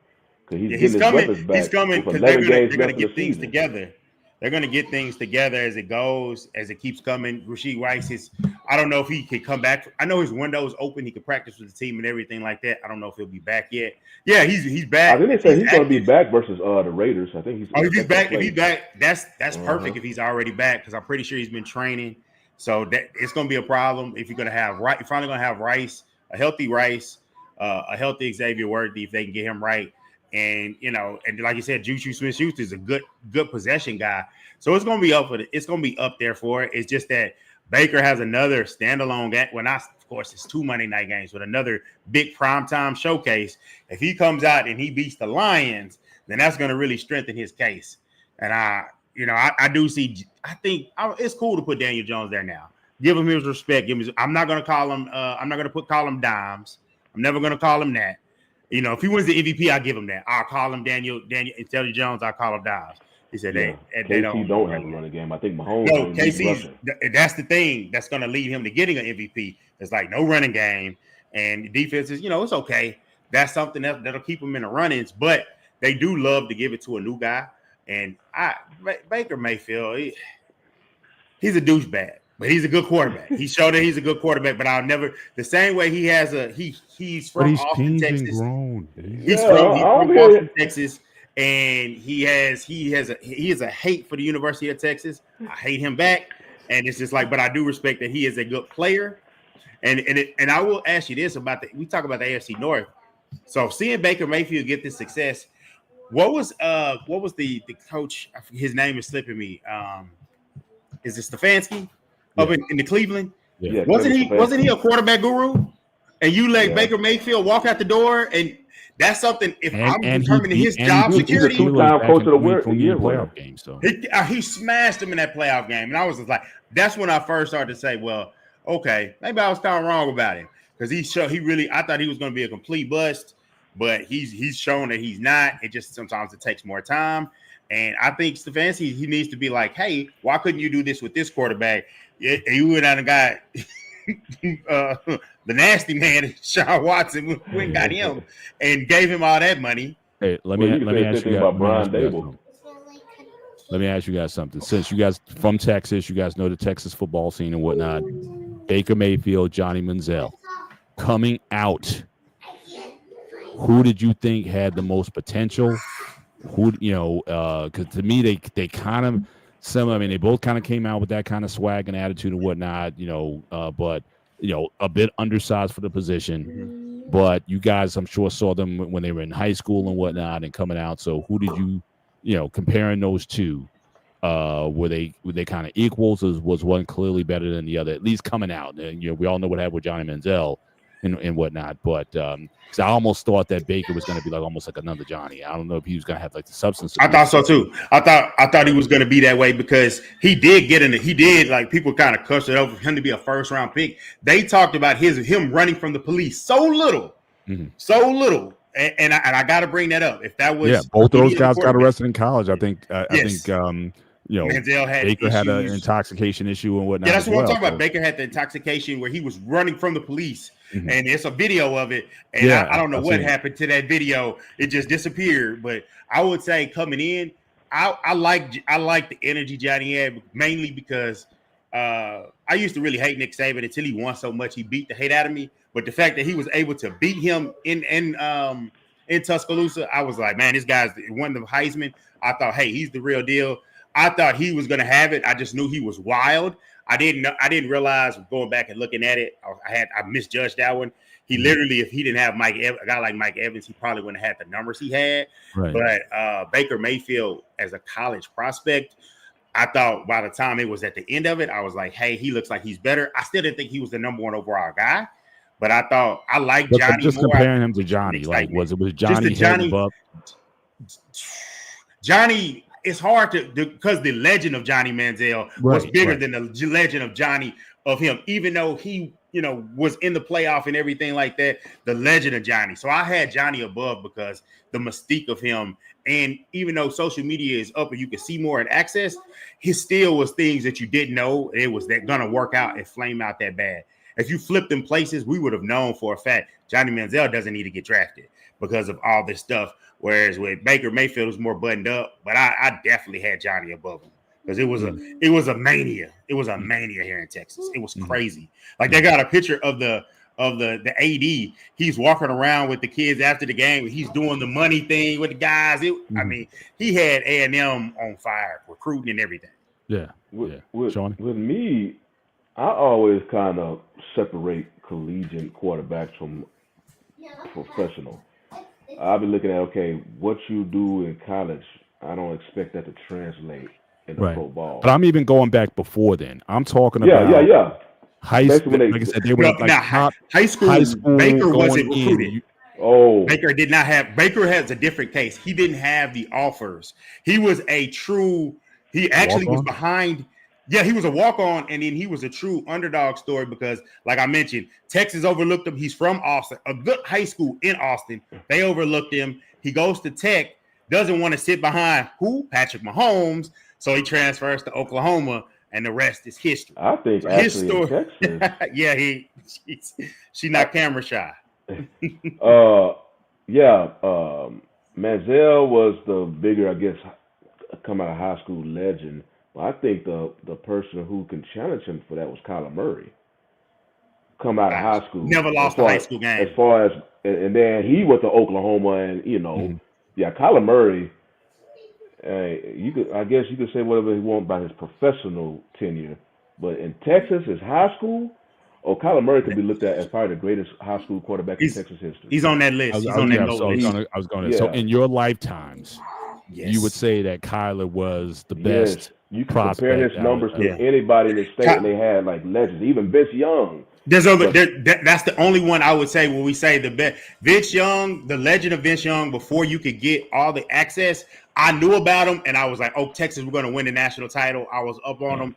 That's one of the guys I told him. I remember I went to the Texas camp. That's still one of my favorite games of all time. He walked by, and I was like, Dad, I'm telling you, that's the next quarterback. Because he didn't follow recruit. I said, that's the next great quarterback. I'm telling you. And he's like, he said he looks impressive. Like seeing him amongst other college guys, like, God, this guy is huge. And then he went on to do what he, what he had accomplished. And probably one of my favorite football games ever. And it's just like sitting there watching that. But like USC game. Yeah, that USC game. That game that's still to this day probably the best college game I think I've seen. It's definitely in my top 5. It's best games ever. And being in the Houston area, we definitely. I forgot. Yeah, he's a Houstonian. It was. Yeah. But Kyler Murray. Taking me back today, Mr. Bennett. Like you going back to the man. He was that dude coming out of high school. Like Dante said, he never lost a high school game, and he was putting up stats, touchdowns all over the place, and mainly this huge stadium that Allen has right now is greatly part of Kyler Murray. So his name, like if you comparing like high school legends compared to Manziel, Kyler Murray and Vince Young probably. Baker Mayfield, no, not come out of high school, but you come out of college, who I believe would have been a better prospect. And it's no different when we was talking about Scatterbo earlier in the show, how I value competitive spirit. I saw that in Mayfield. It took a while for it to show success in the NFL, but he just had he had more drive than Manziel. Manziel was a party dude. And he came, had some success, and then you saw what happened when he came to the NFL. It just went away. But Mayfield, I just always respect his competitive nature. So that's why I was higher on Mayfield coming out of college. But you talking about high school, yeah. All right, so RGT, he's Texas also, right? Yeah, he's Texas also. He's from. He had a big. He had I think Copper's Cove. Copper's Cove. He played for a school where they won. I believe they were able to win some state titles, and they were really good. But the mystique of Vince Young was so much and so great because it was like him. And was it Reggie McNeil? Reggie McNeil was another high-end Texas quarterback, ended up going to A&M. He had a lot of mystique. Like there's a lot of guys because there's some big programs in Texas. And the thing is, Vince was from an inner city school, wasn't he? Yeah. Didn't he go to Madison? He went to Madison. Yeah. He went to Madison. So it wasn't like a suburb school. Like those schools are like the suburban schools that are big. That's like the Allens of the world. And like some other schools, like some of those schools in the Austin area, those are like suburban schools where they got a lot of resources. Like Vince, you can just say the old term, he got it out of the mud. He was just an incredible player and one of those type of situations. And so like RG3, I think they had a pretty good program at that time. And so he had a lot of legend, but that's the thing. Like there's certain players that even some of the guys that probably had bigger legend in high school, then guys that were more successful in college. Like Baker didn't have the legend, but he was more successful in college. Other guys had the legend, like who was the guy that had the Riley Dodge? Riley Dodge had a big story because he played around the time where he went to school with Nate Newton's son. They were ranked. They went up and played the Miami Northwestern. There were some guys of legend that really did some things. I think what's the guy? He's an analyst now at ESPN.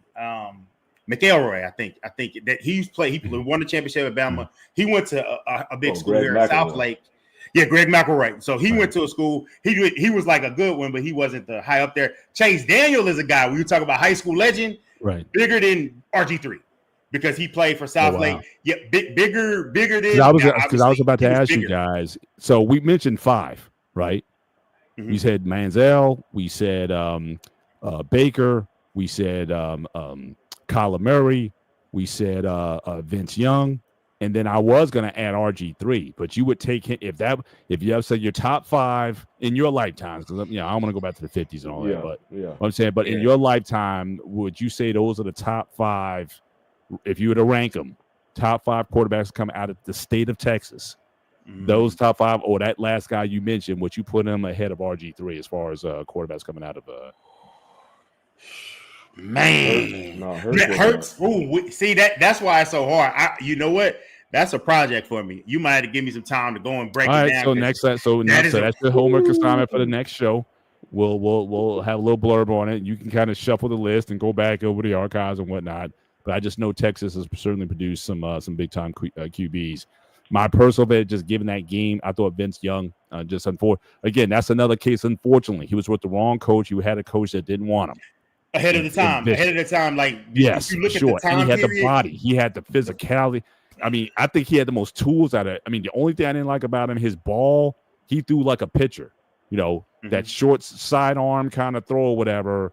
I don't know if he could put the touch on the ball like some of those other quarterbacks do. But the physicality, the size, the running ability, I thought he had so many things. So he would be my personal favorite out of the bunch. And if only he had a better, truly an NFL coach that actually believed in him, then I think his whole tenure was Jeff Fisher, right? Yeah, that's what. And he didn't like him. It was just toxic from day one.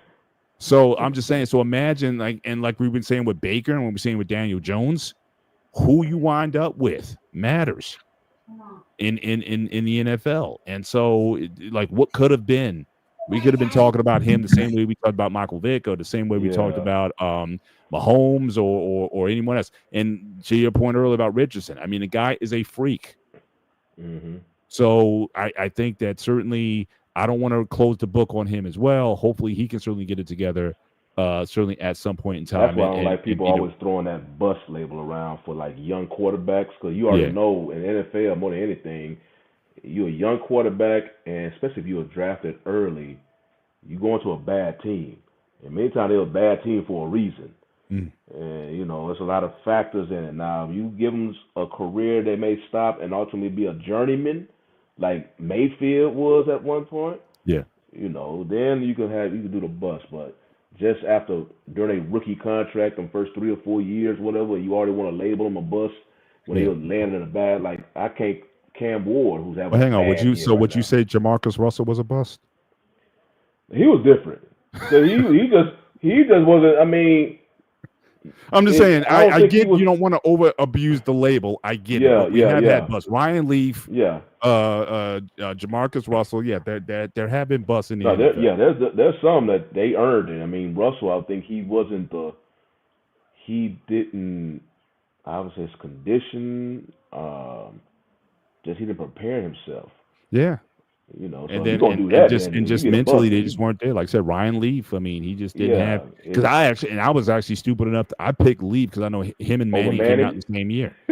I saw the game that Leaf played, and I guess it was his bowl game was so much better than Manning's. Manning's could never beat Florida when he was at Tennessee and whatnot. So and obviously that first year, Manning had an awful first year. So yeah, I was definitely higher on Leaf coming out than I was on Manning. I didn't think he, performed in a big spot. And for a lot of his career, even though he put up a lot of stats, he has look at his playoff record overall. I think it's under 500. So how do you feel like Tebow coming out? Because Tebow looked at, they probably consider him one of the greatest collegiate players of all time. Yeah. But even going in, I don't think he was even drafted. I don't think he was. Did he even get drafted in the first round? Where did Tebow get drafted? I mean, I don't. Tebow got drafted first. He got drafted in the first round by the Broncos, and that was one of the worst first round. Hey, look, they beat my Steelers. Skip Bayless thought he could do no wrong. Oh my God, he beat my Steelers. That was the peak. That was the peak of Skip Bayless being a troll and being a guy that there's no way you can say LeBron is Skip Bayless is the old. See, he's the one who makes me dislike all your Texas quarterbacks. Because he was hard on Baker Mayfield. He's all over Baker Mayfield. Johnny Manziel. He loved Johnny. It's like all these Texas quarterbacks, Skip Bayless embraced. Because I know he was a Cowboys reporter for a lot of years and whatnot. So he covered ran out of Dallas. Texas. He covered the Texas football scene quite well. Yeah. But it was like anybody who came out of Texas, you couldn't shut him up.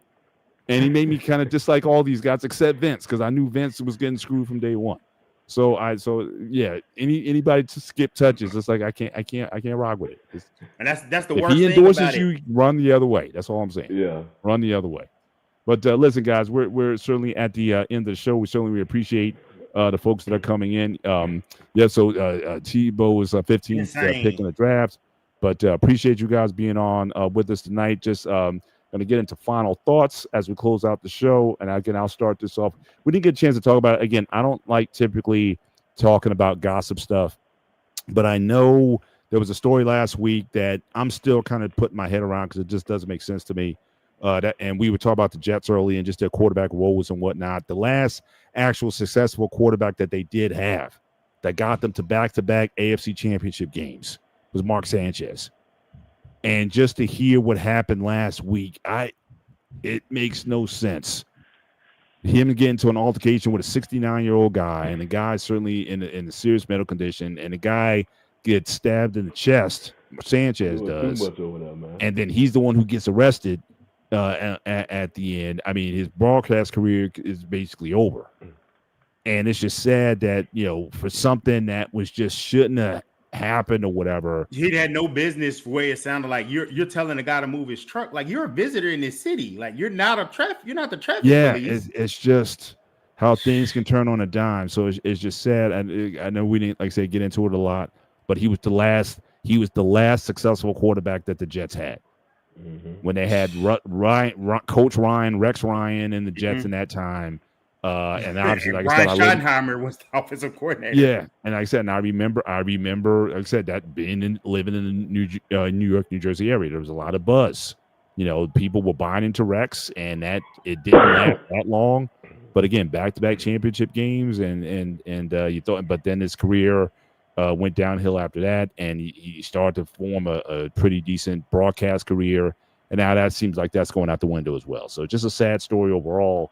But yeah, I just wanted to kind of get that off my chest, because I was like, how could you let that happen, bro? That didn't have to happen. But Shawnee, you have a final thought before we close the show?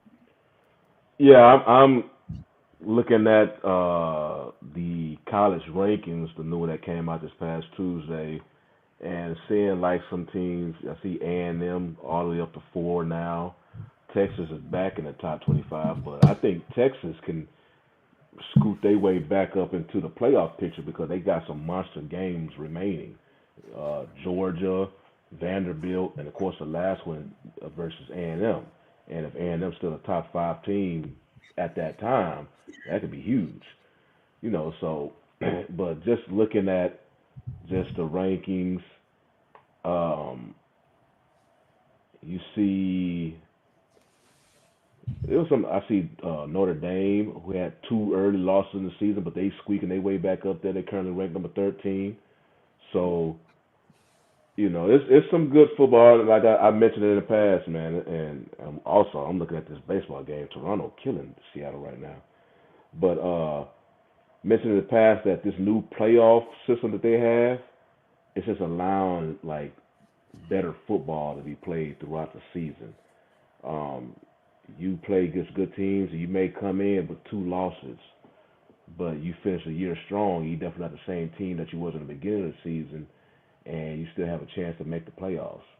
So I'm just glad it's just not all about, you lose one game and everything is gone. You still have time to turn your season around, and even during the regular season, you get to play against better games.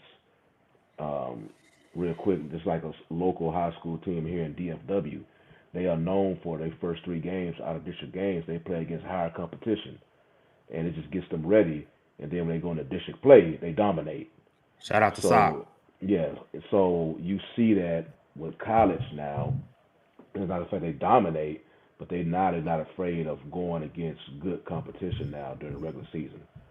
So, and then a lot of time they'll come back to potentially help them out now. Even if it was a close loss, it may help them out when it's like on the bubble for a playoff spot. So, I like that. Gotcha. Dante, close this out. Let me see if I got the correct stats here. I know that like I saw a guy he was an OU page because they're in their feelings. They were talking about since 1945, what the rivalry is between Texas and OU and the national championships, the conference titles. I can't erase any of the history, just like they can't erase that as of today. It was 7:38 on Monday. As of today, it's been 740 days since the University of Oklahoma scored a touchdown against Texas. And OU, it's 9 a.m. on the Central Time, and OU still sucks.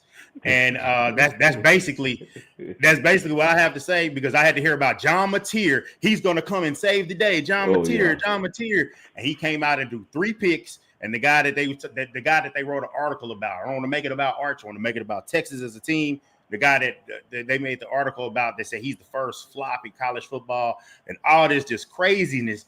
That's about as crazy as people giving him the Heisman and the number 1 overall pick in the next draft. So I will say this: props to Arch for playing better. Props to that defense for giving up 6 points. And thank you to John Mateer for those 3. Like there's a clip out there on YouTube where God Jones, he's like, let me show you the clips from the Oklahoma game. No, he said the worst quarterback last weekend. And he just showed about 6 clips of John Mateer. He said, then I got the quarterback from the University of Oklahoma, John Mateer. It was hilarious. But yeah, Oklahoma fans are pretty mad. Texas, the whole always back stuff, they're back in the position to make the playoffs. That's what really matters. Right. And so the whole Texas they're back in the run. Now they're going to have to be Vanderbilt. They got to take care of business against Kentucky, Mississippi State on the road, SEC on the road. We know that's tough. And they're going to have to take business against a good Vanderbilt team. And then they get a bye and they get Georgia. So the next month will determine their season. And if they're able to meet, in my opinion, if you are able to make the SEC championship game, you're going to be a playoff team. Mm-hmm. And that's just where it is. I think there'll be a playoff team in that case. But I'm just happy to see that OU still sucks and it's 9-02. So that's all I got for the week, guys. I heard that. Well, again, we appreciate you guys certainly being with us on the One-on-One Sports Show. Shout out to our guy, Coach. I know he's taking on a new responsibility. He's an assistant basketball coach for a girls team. And so I know he's got to get his feet wet and get his bearings with that. So, again, wishing Coach all the best with the new gig. I know he's certainly, even at his age, he still wants to be relevant, and he really cares about kids. And, so, again, looking for the good reports certainly from him and how all that's going for him. But shout out to him. We miss you tonight. But keep doing your thing, making an impact on kids' lives. So, but for everyone else, make sure you hit the like button as you leave the show, and look for good luck. Enjoy the rest of the games this week. Go Steelers tomorrow night. Put some distance in the division, and and we'll revisit this next week with more topics. Obviously, the NBA gets underway next week. Yes, college season's getting underway, so a lot of sports, in the thick World of it. Series on deck, MLB playoffs. So we're gonna have a lot to talk about in the next few weeks. So looking forward to. We didn't even talk about the 15-inning game. Like that game was so crazy that I caught the end of it. Right. It's crazy, man. Lovely time for a sports fan, man. I heard that. All right, guys, enjoy the rest of your week. Take care. God bless, and we will see you next week. Good